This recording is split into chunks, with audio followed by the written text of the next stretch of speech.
হাঁটতে থাকি আর আমাদের পায়ে কাঁটা বিঁধে যায়, তখন মুখ দিয়ে আহ বেরিয়ে আসে, কান্না চলে আসে, আর অনেক সময় অভিশাপও বেরিয়ে আসে। কিন্তু আমরা কি কখনো এটা এইভাবে দেখেছি, এইভাবে ভেবেছি যে আমরা যে পথে চলেছি সেই পথে কাঁটা বিঁধেছে, নাকি আমরা সেই পথ নির্বাচন করেছি যাতে শুধুই কাঁটা রয়েছে?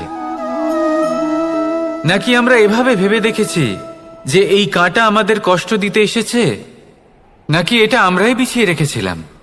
সাবধান থাকা উচিত ছিল, কারণ কাঁটা বিঁধলে যন্ত্রণা হবে, চিৎকার করে ফেলতে পারি, মুখ থেকে অভিশাপও বেরিয়ে আসতে পারে। কিন্তু এই অভিশাপ শুধুমাত্র আমাদের তরফ থেকে অভিশাপ হয়, সামনের ব্যক্তিটির ওপরও নির্ভর করে। এবার সেই ব্যক্তি যদি এমন হয় যে ফুল আর কাঁটা এই দুই সমানভাবে গ্রহণ করতে পারে, তার কাছে অভিশাপও বরদানে পরিণত হয়।